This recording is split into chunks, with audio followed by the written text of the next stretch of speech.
Bismillahirrahmanirrahim. Assalamualaikum warahmatullahi wabarakatuh. Alhamdulillah, alhamdulillahilladzi hadana li hadza wa ma kunna linahtadiya laula an hadana Allah. Wa asyhadu an la ilaha illallah wahdahu la syarika lah iqraran bihi wa tauhidan wa asyhadu anna Muhammadan abduhu wa rasuluh sallallahu alaihi wa ala alihi wa ashabihi wa sallama tasliman mazida wa ba'd.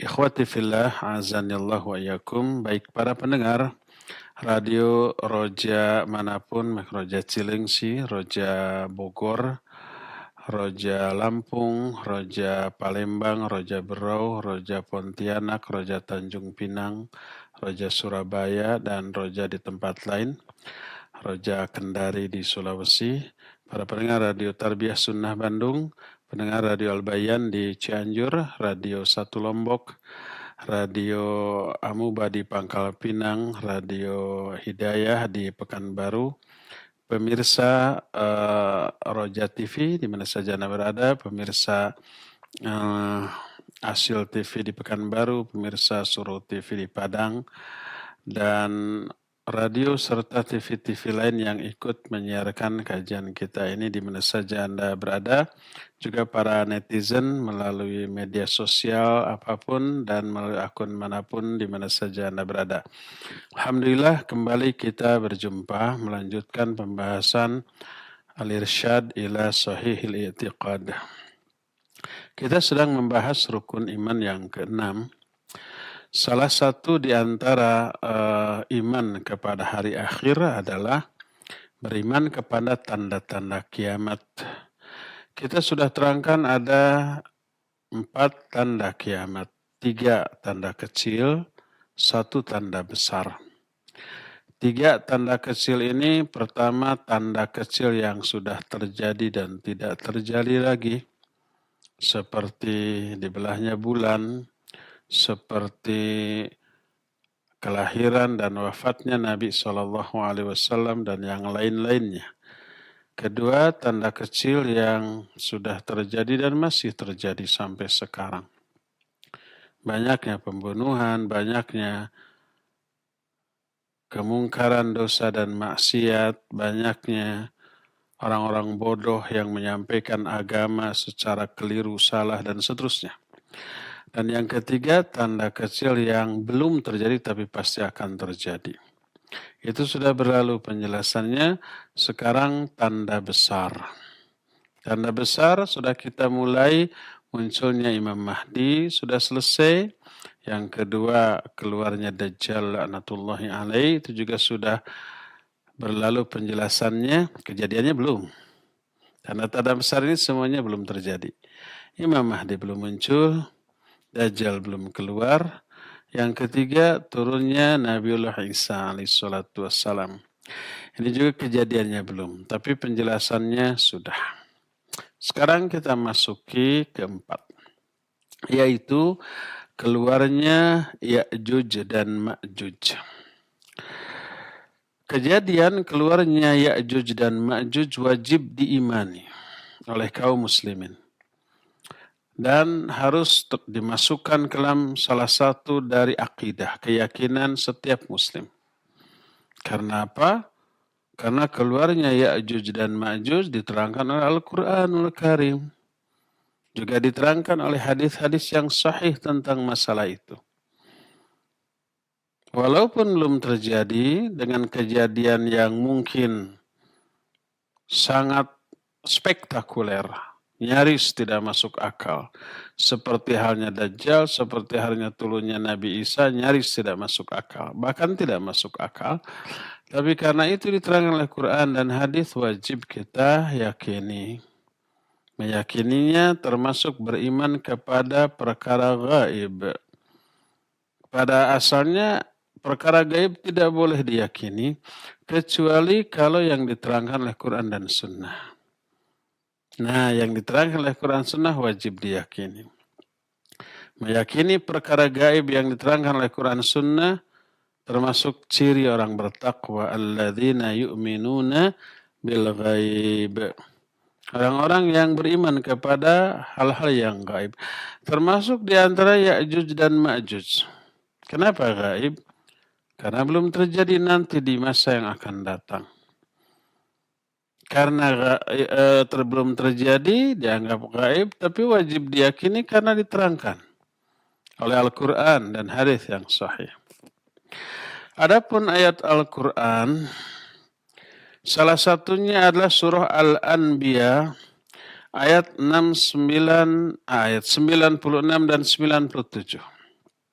Surah Al-Anbiya adalah surah yang ke-21. Ayatnya ke-96 dan 97 Allah berfirman, hatta idza futihat Ya'juj wa Ma'juj wa hum min kulli hadabin yansilun. واقتربت الوعد الحق واقترب الوعد الحق فإذا هي شاخصة أبصار الذين كفروا يا ويلنا قد كنا في غفلة من هذا بل كنا ظالمين. Kata Allah, sehingga apabila dibukakan Ya'juj dan Ma'juj. Maksudnya dibuka apa? Benteng Ya'juj dan Ma'juj dibuka. Maka mereka bergerak cepat dari tempat-tempat yang tinggi. Dan sudah dekatlah janji yang benar. Maksudnya sudah dekatlah kiamat. Jadi keluarnya Ya'juj dan Ma'juj salah satu tanda besar dari sudah dekatnya kiamat. Tiba-tiba terbelalaklah pandangan orang-orang kafir karena takut. Lalu mereka berkata, aduh celaka kita selama ini telah lalai dari hal ini, bahkan bukan hanya lalai, selama ini sudah melakukan kezaliman.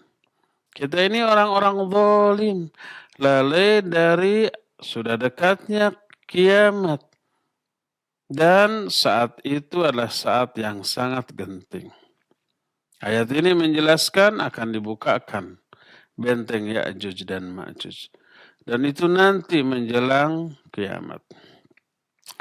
Juga diterangkan dalam surah Al-Kahfi, mulai dari ayat 92 sampai ayat yang ke-100. Tentang kisah Dzulqarnain. Sebagian ulama menyebut beliau Nabi, sebagian lagi menyatakan beliau bukan. Tapi beliau berkuasa. Pernah menguasai seluruh dunia.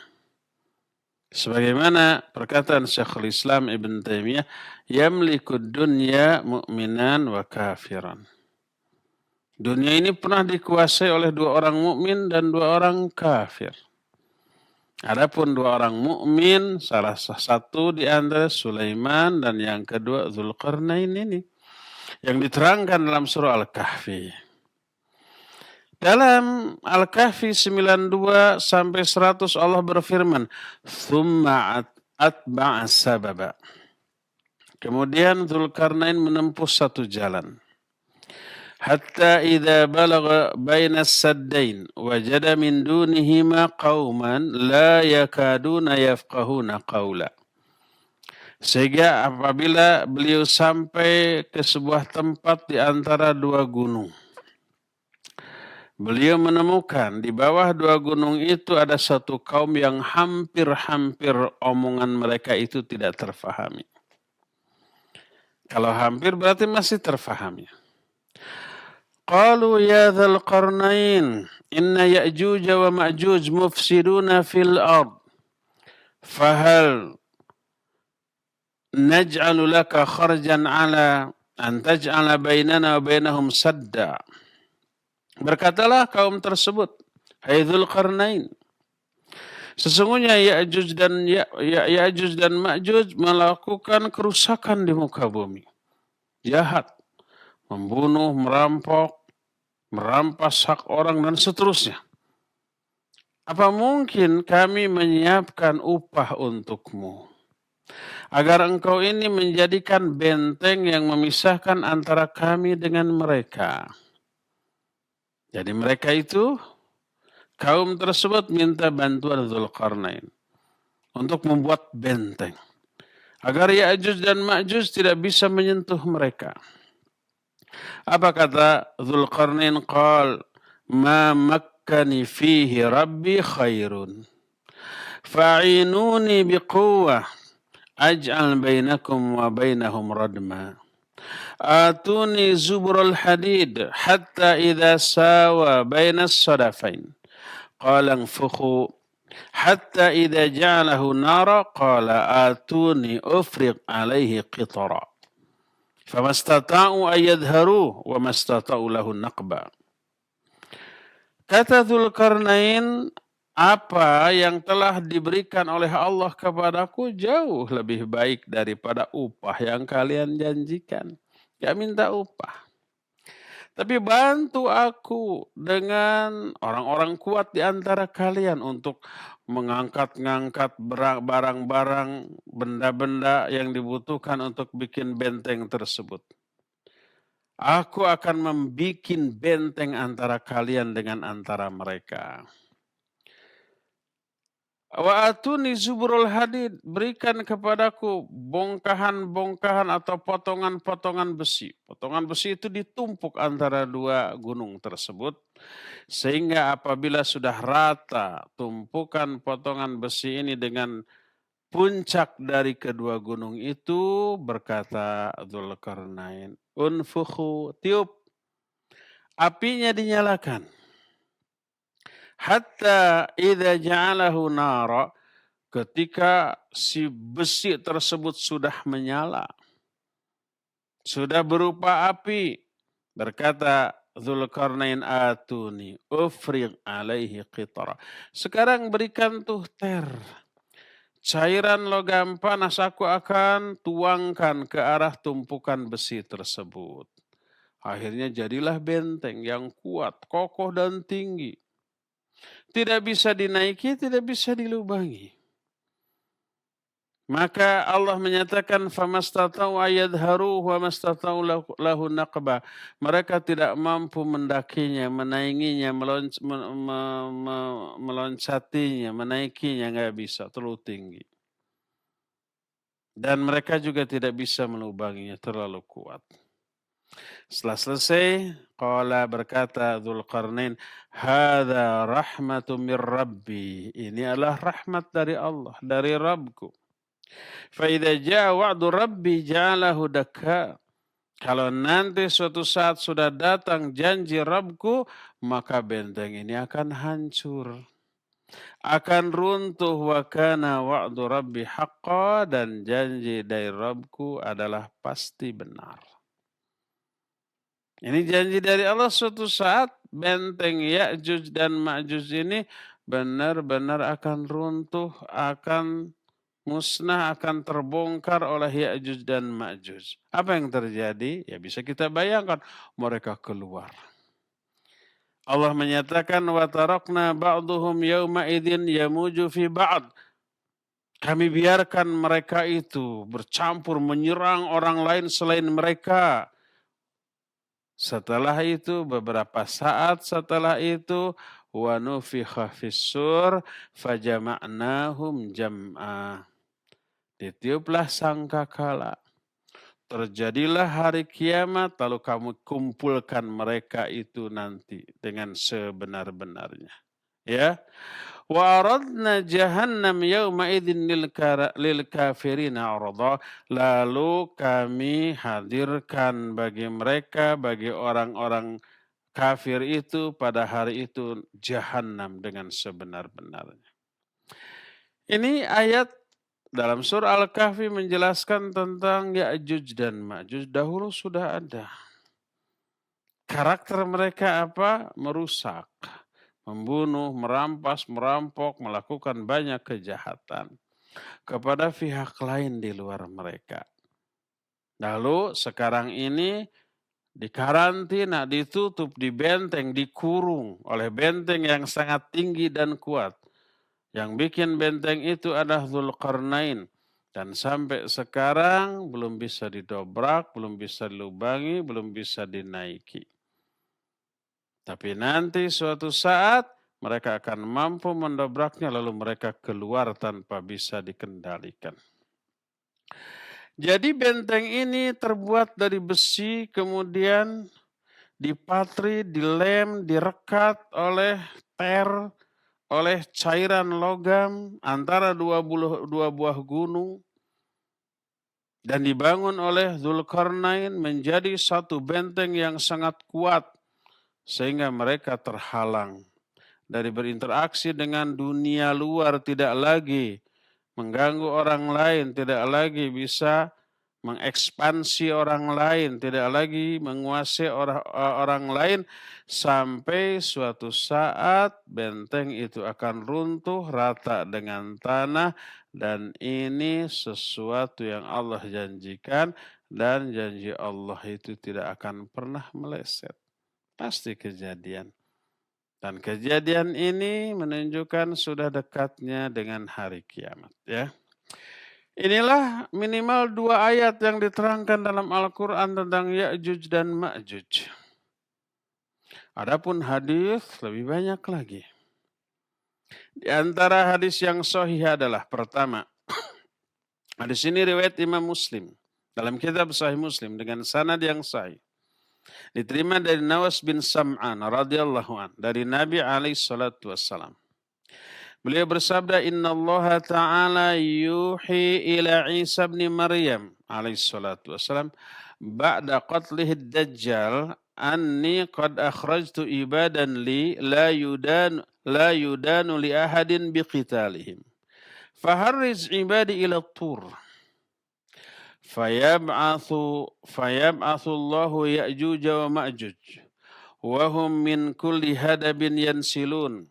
Fayamurru awwaluhum ala buhairah tabariyah fayashrabuna ma fiha wa yamurru akhiruhum fayaqulun laqad kana bihadhihi marrah ma fayuhsaru Nabiullah Isa wa ashabuhu hatta yakuna ra'su thur li ahadihim khairan min 100 dinar li ahadikumul yaum.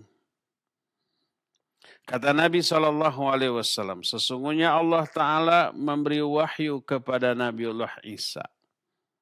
Kejadian keluarnya Ya'juj dan Ma'juj ini di zaman ketika Nabi Isa masih ada setelah beliau membunuh Dajjal laknatullahi alaih. Tentang kisah bagaimana Nabi Isa membunuh Dajjal sudah kita jelaskan di pertemuan yang lalu.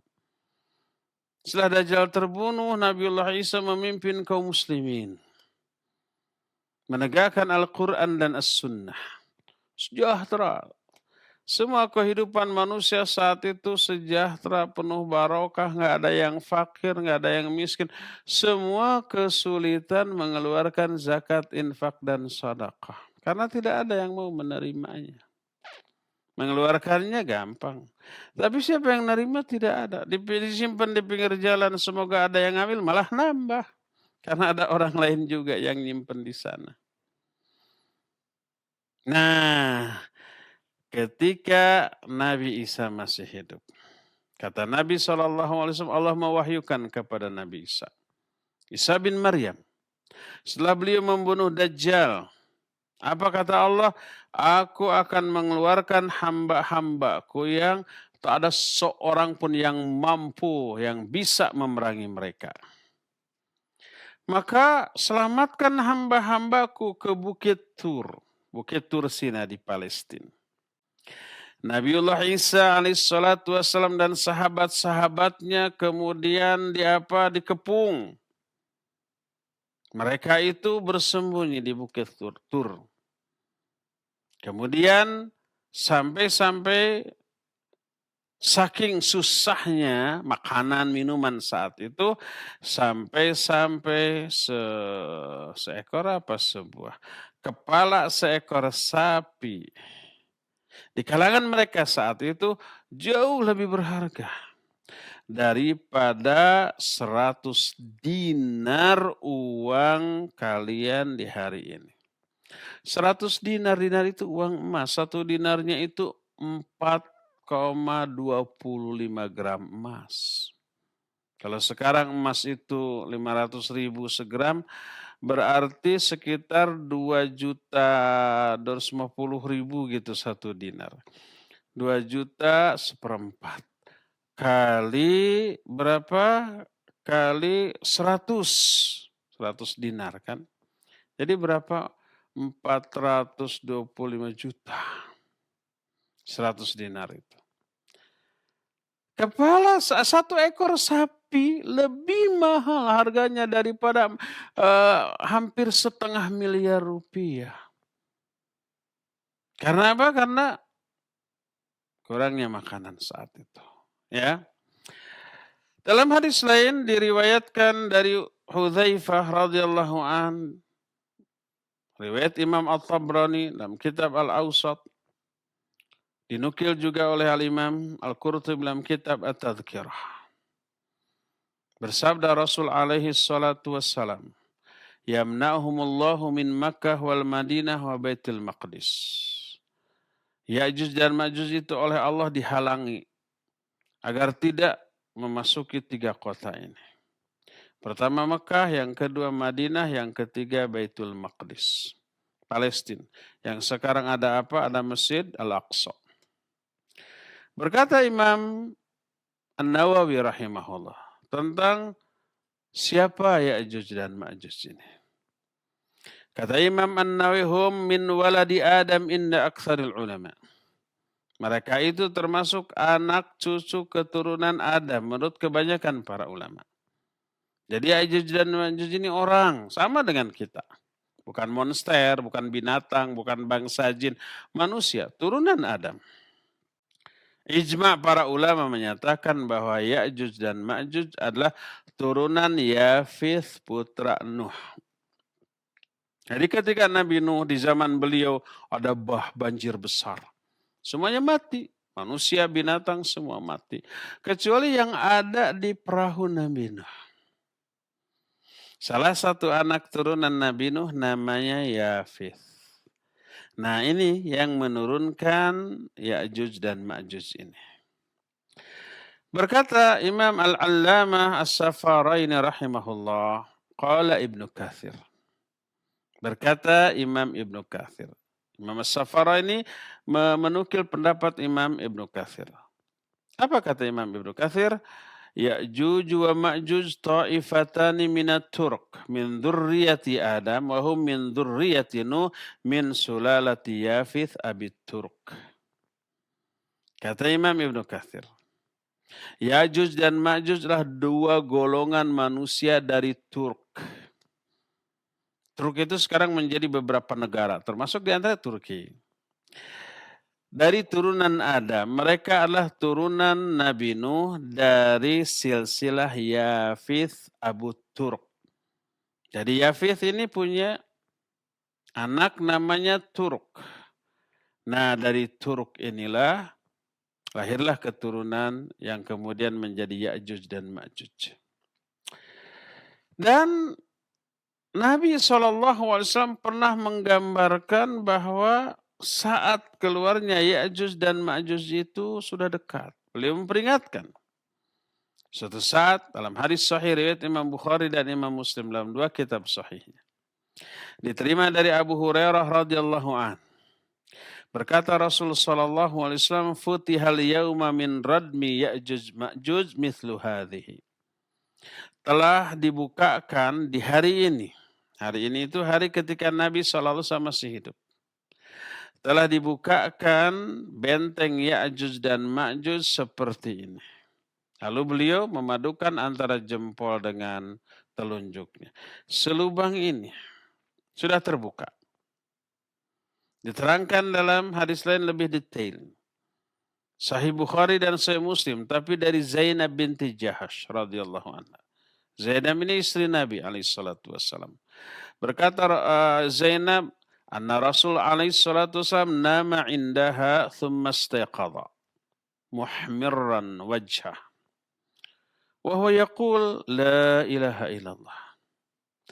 Wailu lil a'rab min syarri qad iqtaraba futihal yawma min radmi Ya'juj wa Ma'juj mithla hadhi wa halaqa baina usbu'ai. Kata Zainab binti Jahas bahwa Rasul alaihissalam suatu saat sedang tidur di sampingnya, di samping Zainab. Zainab ini istrinya, salah satu istrinya. Kemudian tiba-tiba beliau terbangun dalam keadaan wajah memerah. sambil berkata, La ilaha illallah. Celakalah orang Arab karena dekatnya keburukan yang sebentar lagi terjadi.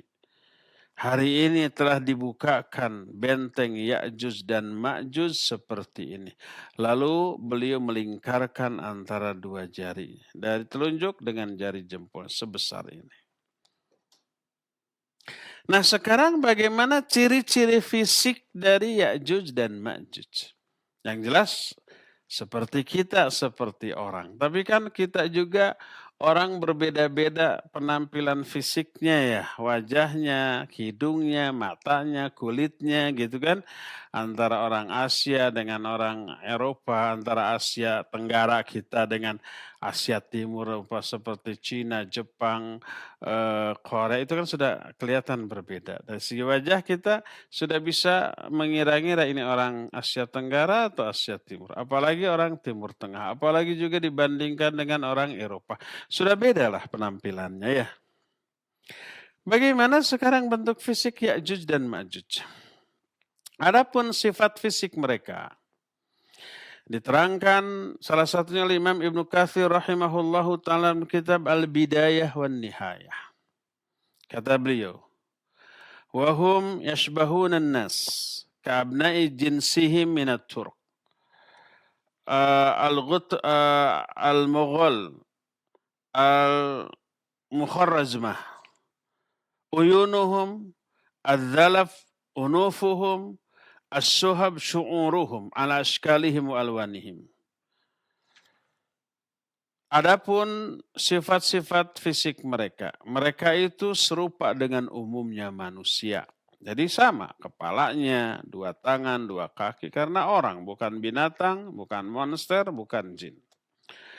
Seperti anak-anak turunan bangsa Turk, bangsa Mongol, yang mata-mata mereka itu kecil, sipit, dan hidung-hidung mereka ini pesek, kecil. Rambut-rambut mereka pirang. Serupa dengan warna kulit mereka. Terus ada orang yang beranggapan, yang dikatakan oleh Imam Ibnu Katsir, wa man zama anna minhum at-tawil alladhi kan nakhlah wa atwal, wa minhum al-qasir alladhi hum kasya'il haqir, wa minhum man lahu adhanan yataghatta bi ihdahima wa yatawatta'u bil ukhra faqad takallafa ma la ilma lahu bihi wa qala ma la dalila alaih. Siapa yang menyangka bahwa Ya'juj dan Ma'juj itu ada yang tinggi, setinggi pohon kurma bahkan lebih. Ada lagi yang pendek, sependek orang-orang beke, orang-orang kecil itu apa namanya? Kurcaci, ya. Dan ada lagi di antara mereka yang berkata bahwa sebagian dari Ya'juj dan Ma'juj itu memiliki dua telinga besar. Satu telinganya untuk dijadikan selimut, satu lagi dijadikan alas tidur. Aneh, kayak gajah. Gajah juga tidak segede itu. Maka siapa orang yang berkata bahwa bentuk fisik Ya'juj dan Ma'juj seperti itu, berarti dia telah memaksa-maksakan diri atau berbicara sembrono tanpa ilmu dan pembicaraan yang tidak didasarkan pada dalil sama sekali. Jadi yang benar Ya'juj dan Ma'juj adalah sama seperti manusia biasa, seperti kita, ya. Cuma tadi dijelaskan matanya sipit, kemudian si hidungnya pesek. Kemudian di dalam keterangan lain wajahnya ini seperti wajan yang dipermak rata gitu. Sipit, pesek, kemudian wajahnya rata. Adapun kerusakan yang dilakukan oleh mereka dan bagaimana akhir dari kehidupan mereka, mereka yang sangat banyak jumlahnya, kekuatannya dahsyat. Tidak ada seorang pun yang mampu menghadang, menandingi, apalagi mengalahkan mereka. Ternyata mereka akhirnya musnah. Musnahnya oleh makhluk yang sangat kecil dan lemah. Sebagaimana Diterangkan dalam salah satu hadis yang diriwayatkan oleh Imam Ahmad dalam kitab Musnadnya. Hadis ini diterima dari Abu Sa'id Al-Khudri radhiyallahu an. Dia berkata, Sami'tu Rasulullah sallallahu alaihi wa alihi wasallam yaqul, yuftahu Ya'juj wa Ma'juj, fayakhrujuna 'alan nas. Kama qala ta'ala wa hum min kulli hadabin yansilun. Fayaghshawun nas wa yanhazun nas anhum ila madainihim wa husunihim wa yadummuna ilaihim mawashiyahum fayashrabuna miyahal ard hatta inna ba'dahum la yamuru bin nahar fayashrabuna ma fihi hatta yasrukuhu yabasa hatta inna man ba'dahum yamur bidzalika an-nahar fayaqul qad kana hahuna ma marrah hatta idza lam yabqa minan nasi ahadun illa ahadun fi sahnin aw madinah qala qailuhum haula'i ahlul ard qad faragna minhum baqiya ahlus sama qal thumma yahuzu ahaduhum hurbatahu thumma yarmi biha ila sama faturja'u ilaihi muhtadabatan damman lil bala'i wal fitnah فبينهم على ذلك بعث الله دودا في أعناقهم كنغف الجراد الذي يخرج من أعناقه فيصبحون موتى لا يسمع لهم حس فيقول المسلمون على رجلا يشري لنا نفسه فينظر ما فعل هذا العدو قال فيتجرد رجل منهم محتسبا لنفسه وقد وطنه على أنه مقتول فينزل فيجدهم موتى بعضهم على بعض فينادي يا معشر المسلمين ألا أبشروا إن الله تعالى قد كفاكم عدوكم فيخرجون من مدائنهم وحصونهم ويسرحون مواشيهم فما يكون لها رأي إلا لحومهم فتشكر عنه يعني تمتلئ ضروعها باللبن كأحسن ما تشكر عن شيء أصابه من النبات فقط من النبات قط. Kata Rasul sallallahu alaihi wasallam, suatu saat akan dibuka benteng Ya'juj dan Ma'juj. Mereka keluar menyerang manusia. Sebagaimana firman Allah dalam Al-Anbiya 96, mereka dari setiap tempat yang tinggi turun secara cepat. Lalu mereka menyerang manusia, manusia berlindung dari mereka ke kota-kota, benteng-benteng perlindungan tempat mereka berlindung. Mereka membawa binatang-binatang ternak mereka ke benteng tersebut. Ya'juj dan Ma'juj meminum seluruh air yang ada di muka bumi. Sehingga sebagian mereka melewati sebuah sungai besar. Mereka meminum airnya sampai meninggalkannya dalam keadaan kering, tidak lagi air yang tersisa. Sampai datang rombongan kedua di karangan mereka, melewati sungai yang kering tadi lalu berkata, tadinya sih kelihatan di sini ada air, tapi kok sekarang nggak ada ya, habis. Sehingga apabila tidak tersisa satupun manusia yang berkeliaran, mereka hanya terisolasi di benteng-benteng mereka. Selamat tuh dari Ya'juj dan Ma'juj. Kalau keluar dihantam, mati ya, dibunuh. Kejam mereka. Kejam mana dengan corona ya? Mestinya corona juga begitu tuh. Mengisolasi diri semua, nanti mereka mati sendiri. Sebagaimana Ya'juj dan Ma'juj juga mati nanti. Ya. Sampai tak ada lagi yang tersisa manusia yang berkeliaran, tidak ada kecuali di benteng-benteng tempat mengisolasi diri. Ya. Maka berkatalah pemimpin Ya'juj dan Ma'juj. Kata dia, kita sudah habisi semua penduduk di dunia, di muka bumi. Yuk sekarang kita hajar siapa saja yang ada di langit. Lalu mereka itu melemparkan tombak-tombak mereka ke arah langit. Dalam riwayat lain mereka membentangkan membidikan panah-panah mereka dan melepaskan anak panah itu ke arah langit. Apa yang terjadi? Ketika tombak atau anak panah tersebut jatuh lagi ke bawah, ke tanah, maka tombak atau anak panah itu jatuh dalam keadaan berlumuran darah. Seolah-olah sudah mengenai sesuatu di langit. Mereka berkata, kita sudah bunuh semua yang ada di muka bumi dan kita juga sudah mengalahkan siapa yang ada di langit. Lil bala wal fitnah. Ini sekedar fitnah saja bagi mereka. Ya. Fabainama hum kadzalik, ketika mereka dalam keadaan demikian, mereka tidak lagi menemukan musuh yang harus mereka bunuh. Ya.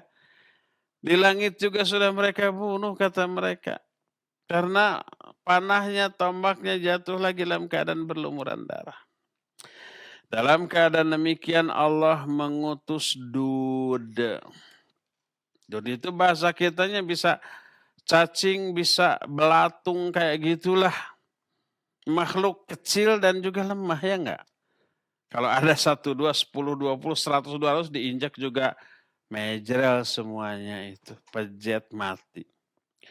Allah mengutus Dud, mengutus belatung keluar dari punduk-punduk mereka seperti keluarnya belatung tersebut dari tubuh Jarad.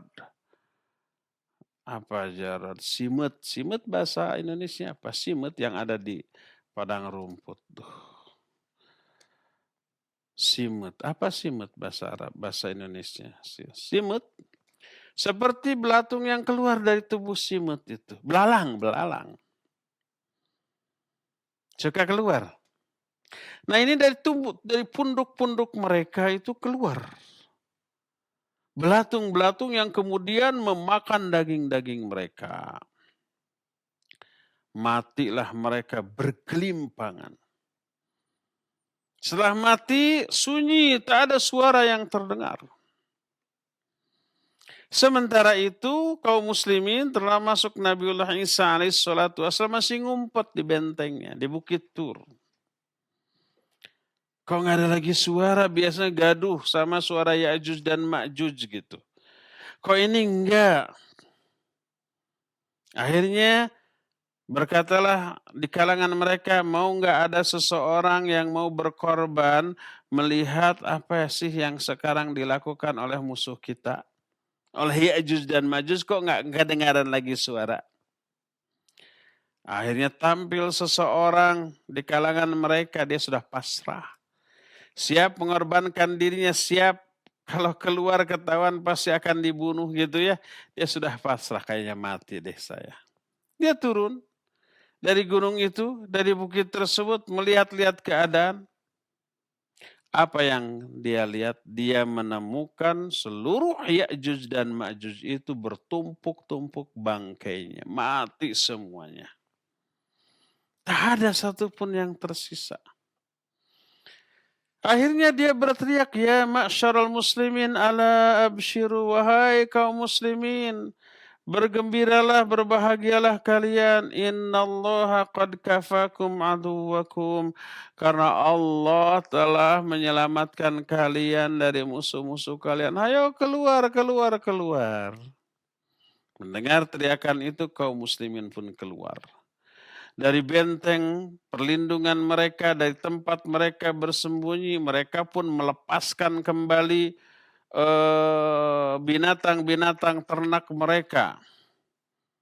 Tapi binatang ternak ini tidak menemukan apa yang bisa dia makan karena rerumputan semua tertutup oleh bangkai-bangkai Ya'juj dan Ma'juj. Maka mereka pun kemudian memakan seluruh daging-daging itu sampai gemuk. Mereka bersyukur atas daging-daging Ya'juj dan Ma'juj tersebut sebagaimana mereka bersyukur setelah diberikan rumput-rumput yang banyak dan hijau. Itulah akhir dari kehidupan Ya'juj dan Ma'juj. Tidak bisa dilawan oleh siapapun Sehebat apapun, sebanyak apapun manusia, tapi hancurnya oleh makhluk yang sangat kecil dan lemah, yaitu belatung, tapi jumlahnya banyak. Mati mereka. Berkata Al-Imam Ibnu Katsir rahimahullah dalam kitab Al-Bidayah wan Nihayah, wa hakadha akhrajahu Ibnu Majah min hadits Yunus bin Bukair an Muhammad bin Ishaq bihi wa huwa isnadun jayyid. Demikianlah hadis yang dikeluarkan oleh Imam Ibnu Majah dari Yunus bin Bukair dari Muhammad bin Ishaq, dan sanad hadis ini jayyid. Jadi itu baik. Jadi itu bagus. Dan istilah sanad yang jayyid ini adalah istilah yang ditujukan kepada hadis yang para ulama ragu apakah hadis ini hasan atau sahih. Tapi dua-duanya baik hasan ataupun sahih. Dua-duanya makbul, diterima oleh para ulama dan diamalkan. Ragu apa ini sahih atau hasan? Mungkin sahih, mungkin hasan. Akhirnya disebut dengan sebutan jayyid. Ya. Inilah penjelasan para ulama ahli hadis tentang Ya'juj dan Ma'juj. Jadi wajib kita meyakini adanya Ya'juj dan Ma'juj. Karena diterangkan oleh Al-Quran dan As-Sunnah. Mereka manusia, turunan Adam seperti kita, tapi mereka jahat dan suka membunuh, merampok, merampas, dan seterusnya. Ya. Apakah seluruh kaum muslimin meyakini hal ini? Ternyata ada di kalangan kaum muslimin yang nyeleneh dan mengingkari keberadaan Ya'juj dan Ma'juj hanya didasarkan kepada akal, otak, dan bersandar kepada kemajuan teknologi. Jadi diingkarilah adanya Ya'juj dan Ma'juj dalam pengertian orang seperti yang tadi kita jelaskan. Ya'juj dan Ma'juj dua komunitas yang sangat banyak jumlahnya. Ya. Nah ada orang, ini kan Quran, ini hadis yang sahih diterima tapi ditakwil. Lalu mereka bilang bahwa Ya'juj dan Ma'juj adalah negara-negara adidaya yang sudah mengalami kemajuan teknologi yang super canggih. Itulah Ya'juj dan Ma'juj. Kalau mungkin sekarang seperti umpamanya Amerika, Cina, Jepang yang teknologinya sudah maju, dan beberapa negara Eropa. Itulah Ya'juj dan Ma'juj kata mereka. Tak diragukan lagi bahwa ungkapan itu menyelisih Al-Quran dan Sunnah.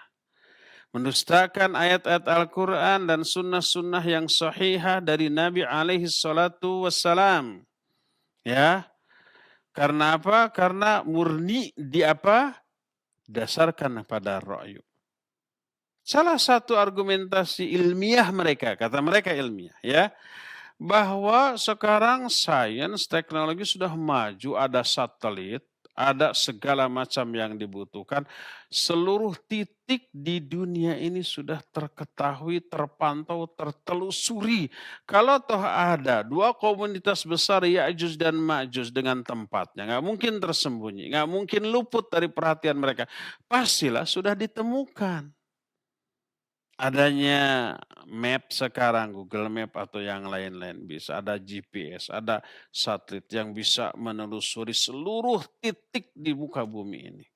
Kalau ada Ya'juj dan Ma'juj pasti ketemu ya. Berdasarkan hal itu mereka tolak keberadaan Ya'juj dan Ma'juj dalam arti dua komunitas besar seperti yang kita terangkan tadi.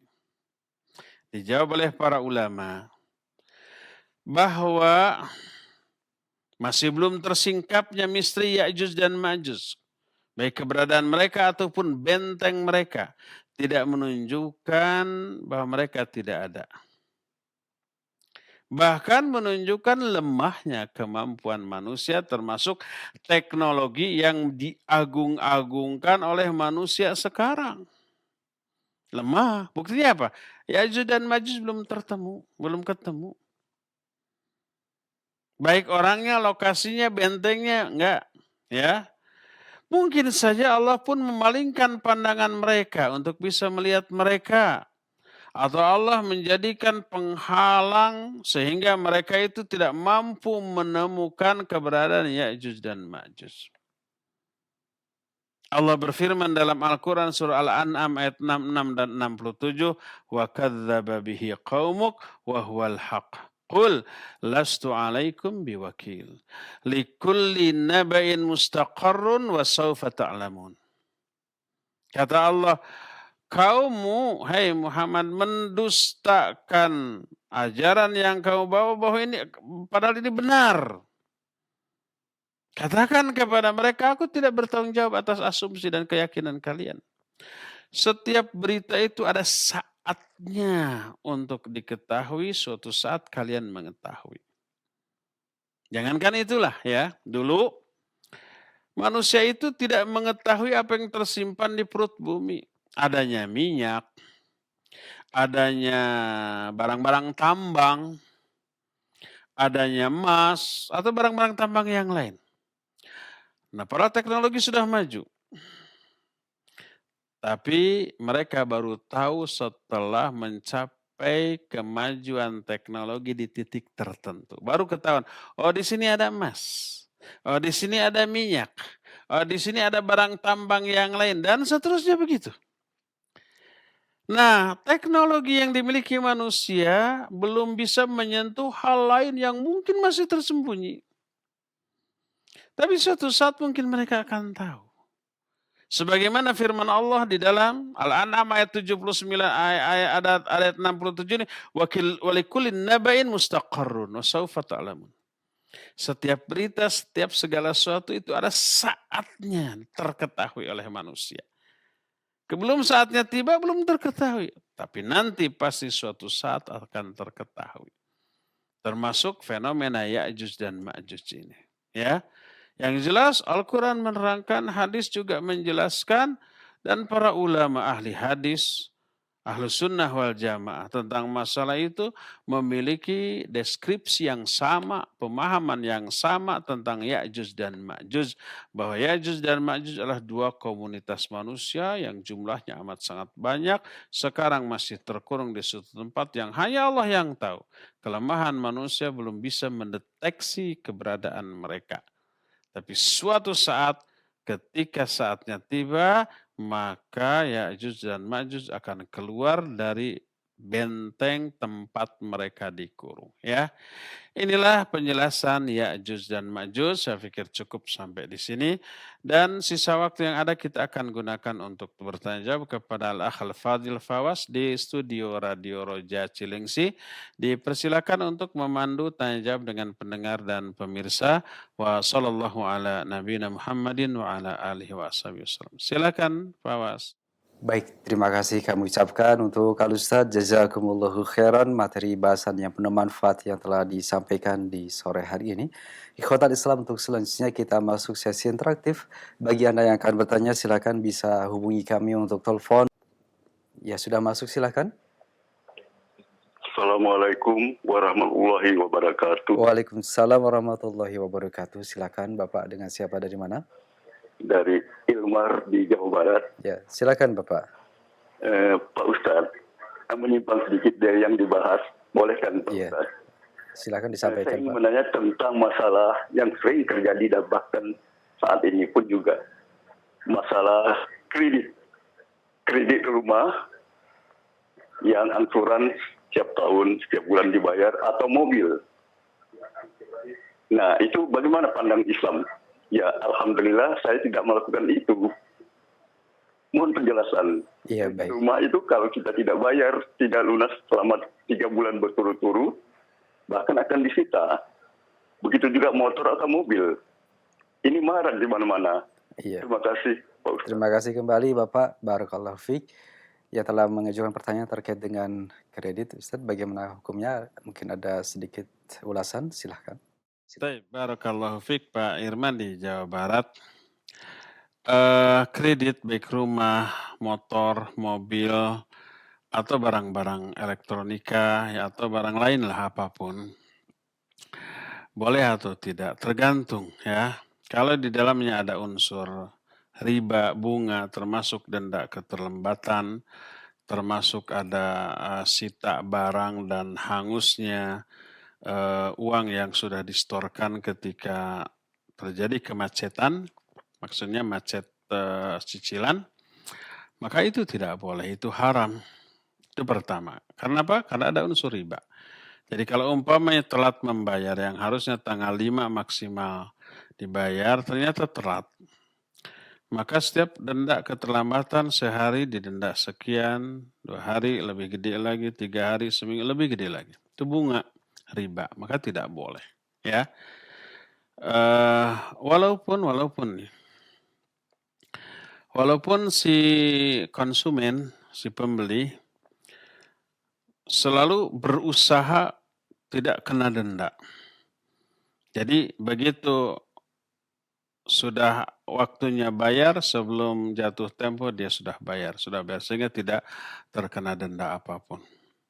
Sehingga tidak terkena riba, maka tetap saja tidak boleh. Karena apa? Karena transaksi yang dia setujui adalah transaksi yang mengandung unsur riba.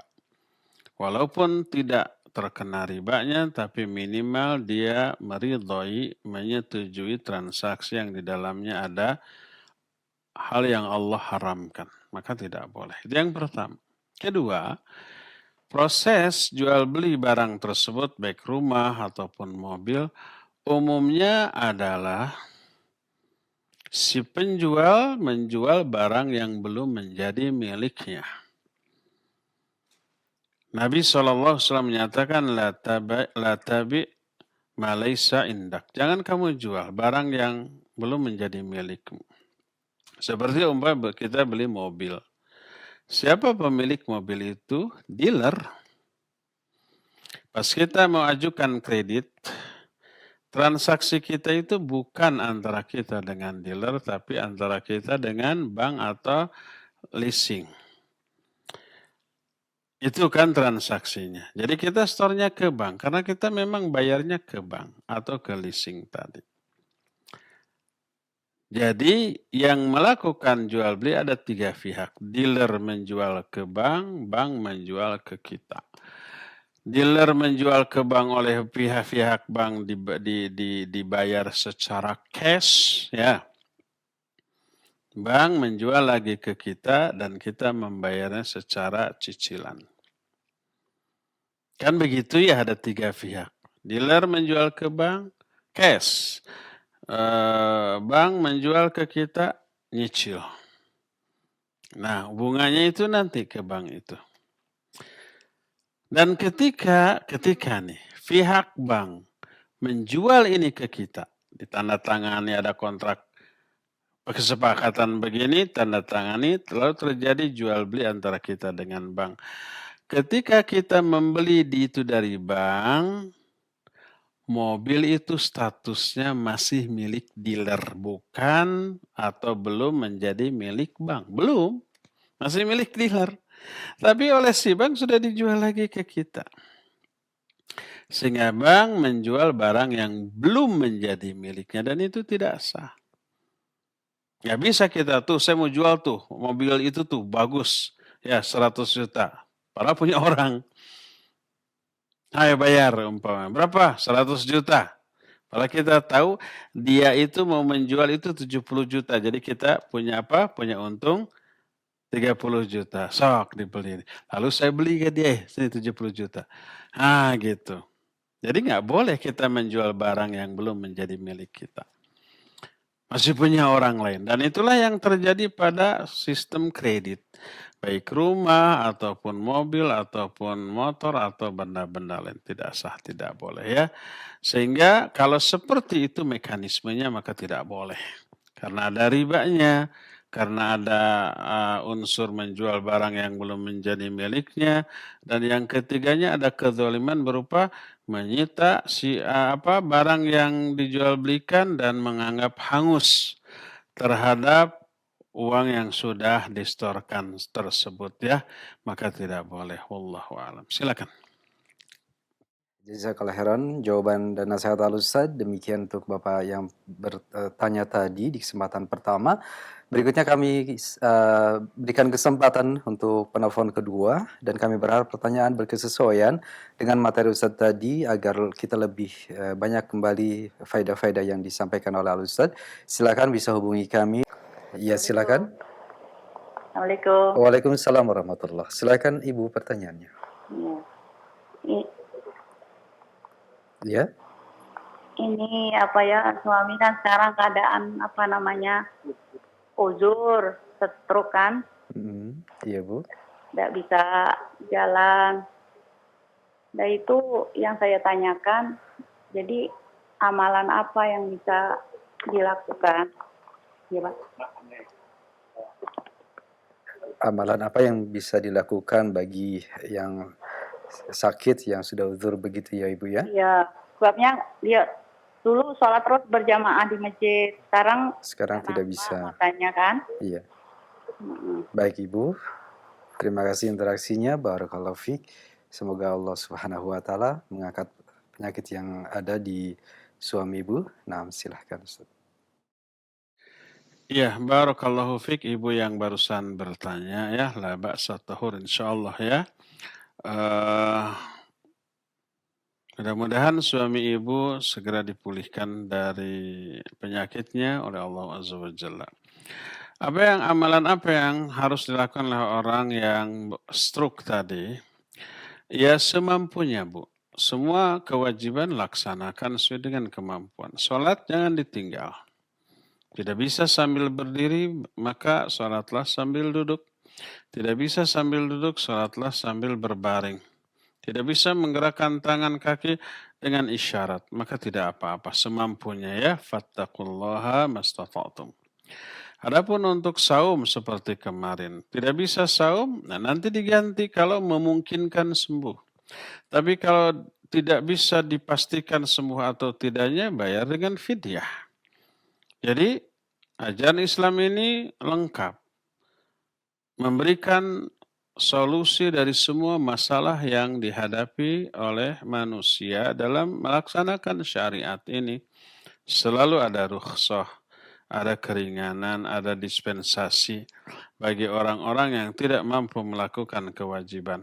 Kalau semua kewajiban itu tidak mampu dilakukan dengan cara apapun, dengan seenteng apapun, maka dia terbebas dari kewajiban itu. La yukallifullahu nafsan illa usaha. Seperti haji rukun Islam yang kelima. Nggak mampu.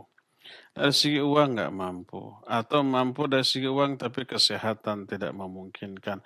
Bebas. Dia tidak terkena kewajiban haji. Atau saum. Saum dia tidak bisa. Qadha juga tidak bisa. Bayar fidyah tidak mampu umpamanya. Ya. Kalau tiga-tiganya tidak mampu, sudah dia bebas dari kewajiban untuk melakukan saum dengan kewajiban penggantinya. Saum tidak mampu, udah. Qadha. Qadha juga tidak mampu, udah. Fidyah. Fidyah tidak mampu, sudah.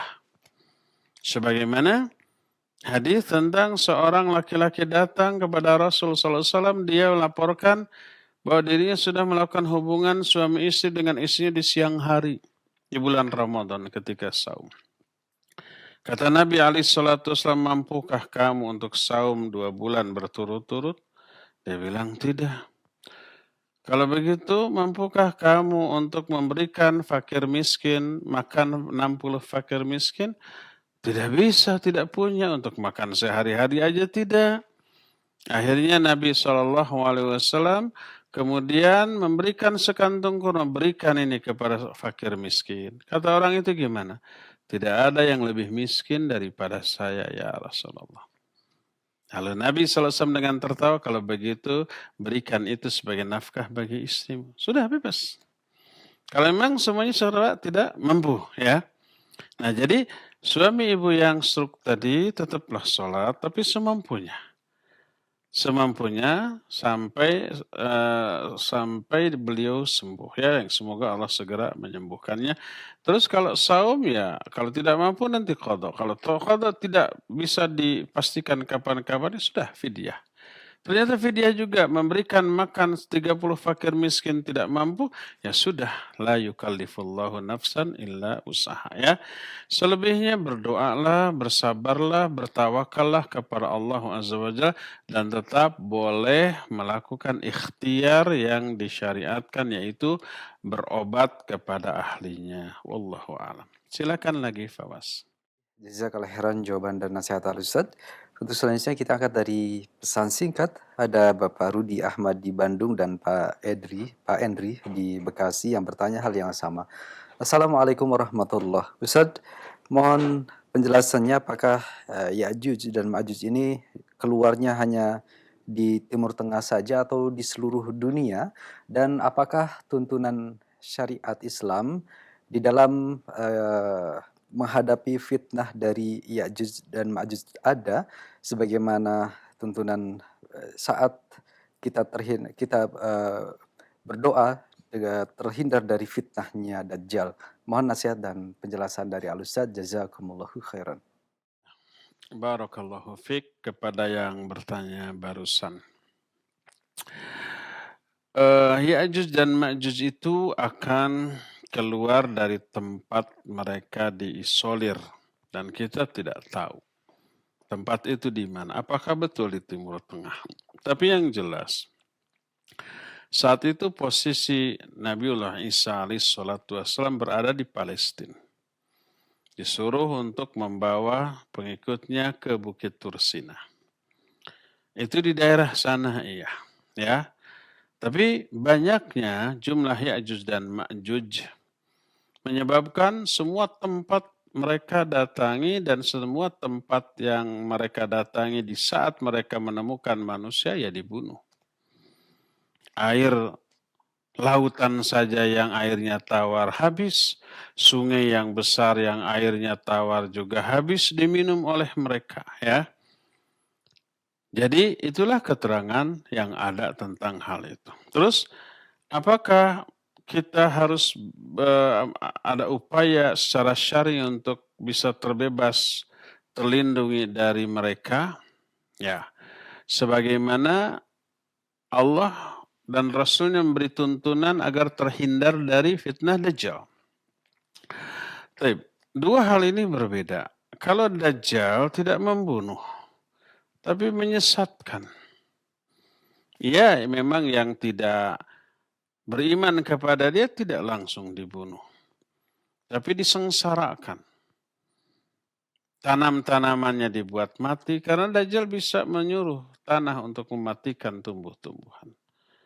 Kemudian curah hujannya juga dihentikan.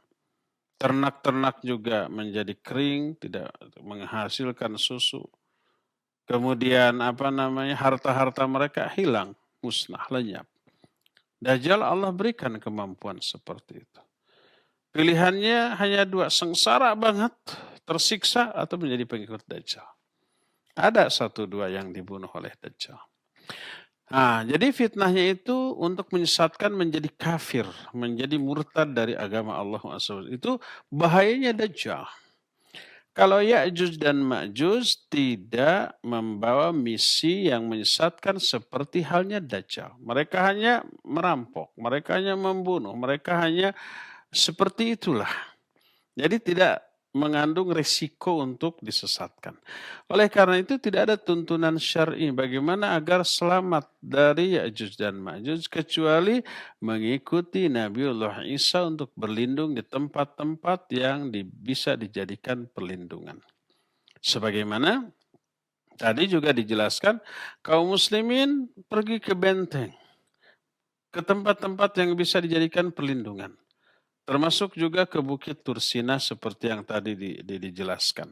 Ya, nah itulah yang bisa dilakukan agar selamat, nyawa mereka selamat.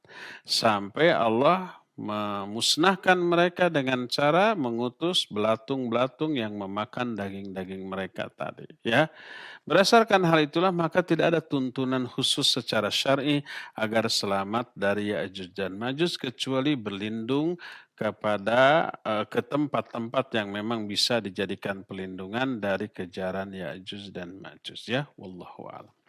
Silakan lagi Fawaz. Terima kasih. Jazakallah khairan Al-Ustadz, jawaban dan nasihat yang disampaikan. Untuk selanjutnya kami angkat masih dari pesan singkat. Ada 2 penanya. Bapak Yusuf di Bekasi dan 1 penanya yang tidak menyebutkan nama. Assalamualaikum warahmatullahi wabarakatuh. Ustaz, keberadaan saat ini Ya'juj dan Ma'juj adalah sudah ada dan terkurung di sebuah tembok yang kita tidak mengetahuinya. Jadi pertanyaan, apakah hukum mencari-cari tahu di mana tempatnya dengan memakai teknologi yang ada sebagai sebuah pembuktian terhadap kebenaran Al-Quranul Karim. Apakah diperbolehkan demikian? Mohon nasihat dan penjelasannya. Jazakumullahu khairan. Baik, barakallahu fiik. Upaya pencarian pernah dilakukan di zaman khalifah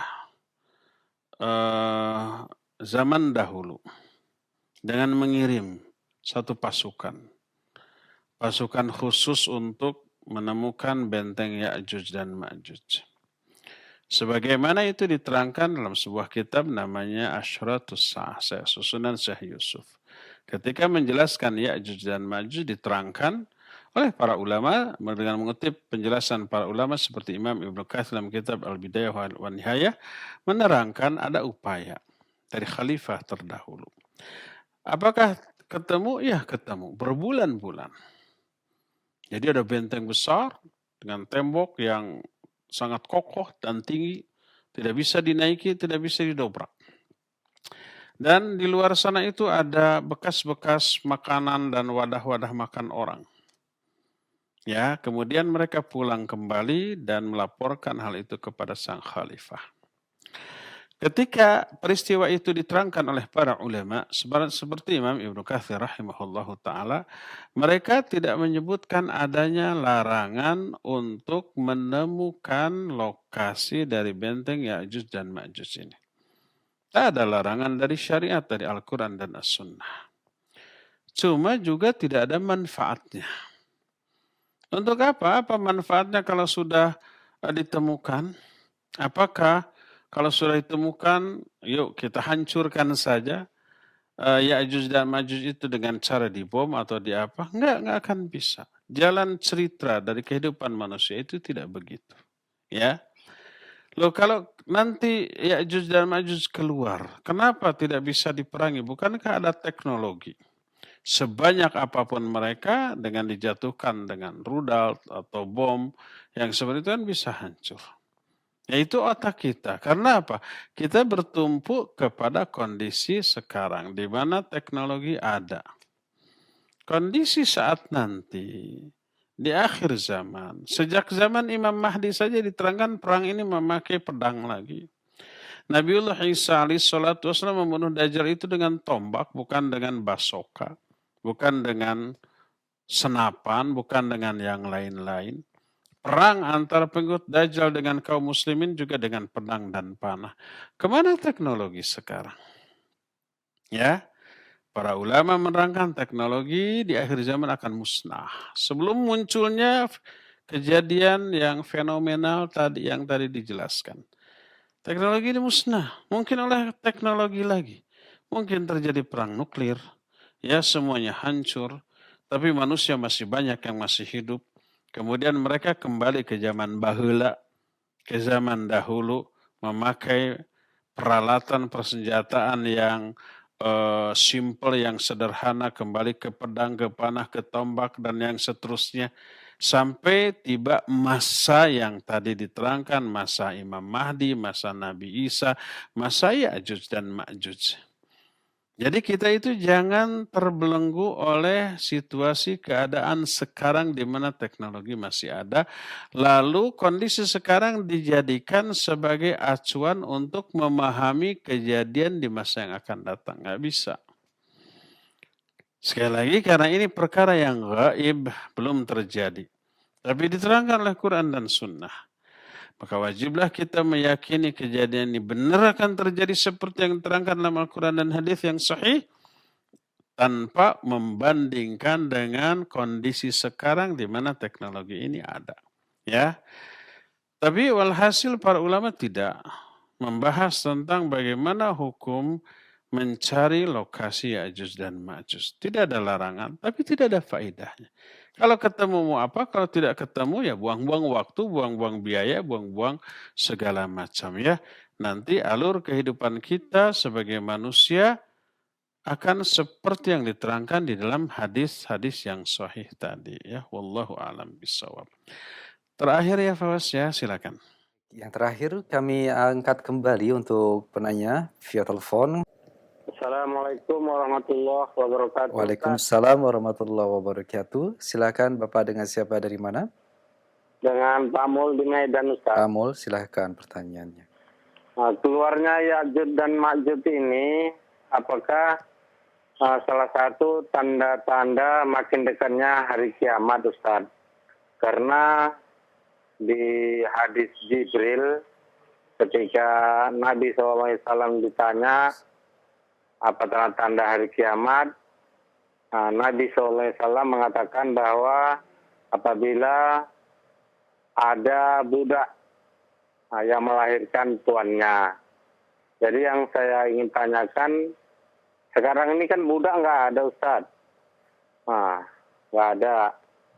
Kemudian bagaimana contohnya budak melahirkan tuannya? Ini bagaimana contohnya? Bingung saya. Korelasinya ya Pak ya dengan kondisi saat ini. Terima kasih, Ustaz. Baik, Bapak. Assalamualaikum warahmatullahi wabarakatuh. Waalaikumsalam warahmatullahi wabarakatuh. Pak Mul di Medan, terima kasih. Silakan Ustaz. Ya, Pak Mul di Medan, barakallahu fiik. Tadi sudah diterangkan munculnya Ya'juj dan Ma'juj sebagai salah satu tanda sudah dekatnya kiamat, betul. Salah satu, bukan satu-satunya. Nah, tanda lain dari hari kiamat adalah ketika Nabi SAW ditanya oleh malaikat Jibril, ya, fa akhbirni anis sa'ah. Coba ceritakan kepada tentang kiamat, kapan terjadi? Beliau menyatakan mal mas'ulu anha bi'alama minas sa'il. Orang yang ditanya tidak lebih tahu daripada yang bertanya. Lalu Jibril bertanya lagi, fa akhbirni an amaratiha. Kalau begitu terangkan tanda-tandanya. Nah, salah satu tanda yang dijelaskan oleh Nabi SAW, antalidal amatu rabbataha, kalau seorang amat itu hamba sahaya wanita. Kalau laki-laki abdun, ya. Kalau laki-laki. Kalau perempuan amat. Jadi antalidal amatu rabbataha, kalau seorang hamba sahaya wanita melahirkan tuannya, ya. Ini ada dua makna diterangkan oleh para ulama. Makna pertama adalah simbol kedurhakaan seorang anak kepada ibunya. Ibunya itu diperbudak, itulah. Dijadikan babu, disuruh ini, disuruh itu. Bukan dia melayani, membantu ibunya, tapi ibunya itu dijadikan babu, dijadikan budak, dijadikan hamba sahaya. Itu kinayah dari uququl walidain. Durhaka kepada orang tua. Ini makna pertama. Makna kedua adalah dengan makna yang hakiki, betul budak sudah melahirkan tuannya. Ini termasuk di antara tanda kiamat. Apa maknanya? Maknanya adalah betul kalau ada seorang hamba sahaya wanita, maka tuannya yang laki-laki halal menggaulinya berdasarkan nas Al-Quran dan hadis yang sahih. Al-Quran dalam surah Al-Mu'minun ada, dalam surah Al-Ma'arij juga ada, lafadznya sama, ya, tentang ciri orang beriman, walladzina hum li furujihim hafizun. Orang mukmin itu orang yang memelihara faraj mereka. Illa ala azwajihim aw ma malakat aymanuhum fa innahum ghairu malumin.